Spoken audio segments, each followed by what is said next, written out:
Welcome back. Tonight is not officially a State of the Union address because President Trump wasn't in office last year, but the speech is a golden opportunity relished by new presidents. So how does this President Trump, stack up in recent history? Let's take a look. He has by far a lower approval rating of the 6 most recent presidents.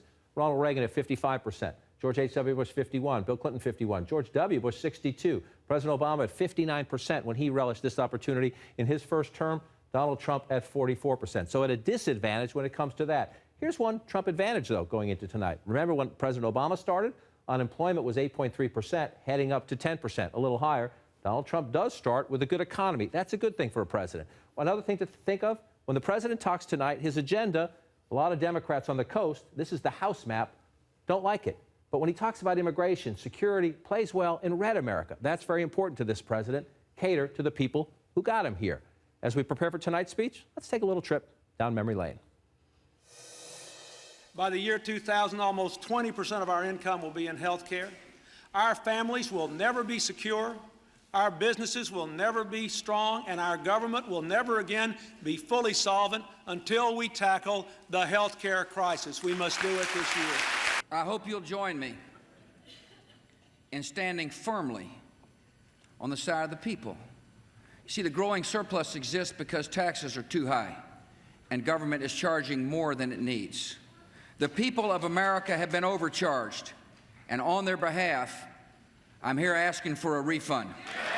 But while our economy may be weakened and our confidence shaken, though we are living through difficult and uncertain times, tonight I want every American to know this: we will rebuild, we will recover, and the United States of America will emerge stronger than before.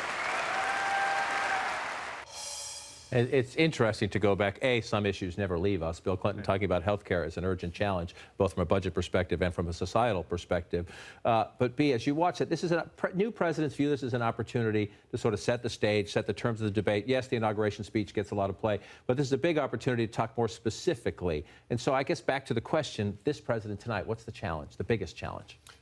Well, first, one thing that's been fascinating is Republicans on Capitol Hill are sort of desperate for specifics from this president because they really don't know where he stands. You even have this situation where he says one thing, his cabinet officials or his vice president says something slightly different. And I think the challenge or what they want from him are specifics. But what we're hearing from his aides is it's not going to be a bunch of specifics. It's not going to be Bill Clinton chock full of details and the donut hole and the bear claw, right? I mean, it's going to be sort of Trump top-line messaging, which is good for his base and it allows him not to get bogged down, but that's not what lawmakers want to hear. You can't do that to me. You said donut hole and bear claw. Lockbox popped into my head. I do think that he needs to provide guidance and a little bit of focus to Republicans and give them something to sell. The master salesman needs to make a pitch, and he needs to give his people something to talk about, a cohesive message, because right now it's been sort of scattershot, depending on what he says that day or, you know, whatever's in the news that day. He just really hasn't given them something to sell. And he's going to say that he wants to make America safer. And he wants to say that we have a border crisis. Some people disagree with that, but he wants to say we have a security crisis, both from our southern border and from terrorists abroad. And he wants to say he wants to rev up the economy and get going. As you jump into the conversation, I just want to put up on the screen, his first-year agenda is pretty ambitious. And he signed a lot of actions and had a lot of events about this, but he can't get this done without help from Congress. Will they build a wall along the U.S.-Mexico border? Take 2 of the travel ban, we're told will come out tomorrow. How does that one play out? Repealing and replacing Obamacare, we talked about. He wants to roll back regulations. He wants tax reform. That requires Congress. Infrastructure, we are told, will not be in the first Trump budget. Some people in the White House are saying the money for that. That's interesting. Increasing military spending, an America First economy, rewriting trade relationships around the world. It's complicated stuff, and yet the Republicans want some help, but this president also wants to, this is a chance to convince people 40 days in, when he knows a lot of the country's not so sure about him, that he's making progress. Let me talk about the part of the country that's not so sure about him, because that archival tape, John, reminds us that this is a ritual, that certain things don't change. Each president is standing in front of the American flag, standing in front of the vice president, awake or asleep, standing in front of the Speaker of the House, walks in after being announced by the Sergeant at Arms, shakes hands with many people. There are many parts of this that are a ritual that happen every single time. And this is a very unique president who has not said a lot about what he thinks about democracy, what he thinks about the current system, except that there are parts of it that he does want to disrupt and he does want to blow up.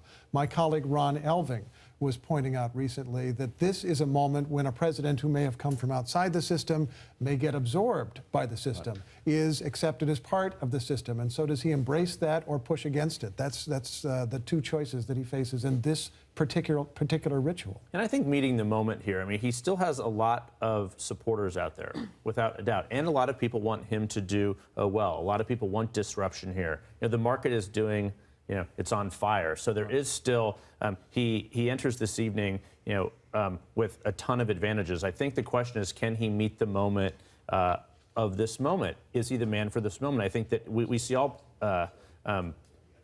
people in the Oval Office sort of grow into this power. I mean, looking back at those pictures, we see how young they look. I mean, this is a 70-year-old president here who's going to grow in office. But I think tonight is a chance for him to sort of put some order to his presidency and reframe the opening moments here, if he wants to.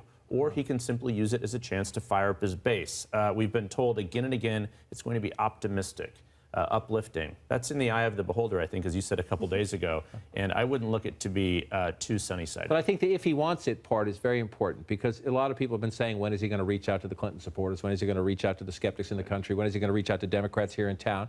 And to your point, which is an excellent and a very important point, the Democrats haven't done a lot of outreach either. And so if you're Donald Trump and you know they're not going to come your way, do you try to play what we've seen so far? Watch the CPAC speech last week. Watch his executive action so far. This has been about fidelity to the people who sent him here, and everybody else can wait. Absolutely. I will say this is going to be, at least they hope, a teleprompter speech. And during the campaign covering him, I was struck by when he reads off a teleprompter and when he sticks to script, which, to be clear, is not that often, he can really go out and sell that message. In the moments he chose to be unifying or read those words, he really sold it credibly, like sort of the salesman and showman that he is. So again, to Jeff's point, if he wants to do that, I have no doubt that that's something he could absolutely convey this evening. It's just a question of, is he doing that, or is he reflecting sort of the dark Bannon, Stephen Miller, populist worldview? There's also, we focus in Washington, we work here, so we always stress the importance of the presidency and Congress. Some of these things are out of a president's control. Now, that doesn't mean, you mentioned the booming stock market. One of the reasons the market is booming is because businesses think they're going to get tax reform, and they think they're going to get regulatory rollback. That's a direct result of the election. But listen to the president here in this Fox and Friends interview, because I think the ultimate part, we're grading him at 40 days. When we come back at 1 year, 2 years, and 3 years, and we're gearing up for 2020, this is the biggest question. Well, I think the money's going to come from a revved up economy. I mean, you look at the kind of numbers we're doing, we were probably GDP of a little more than 1%.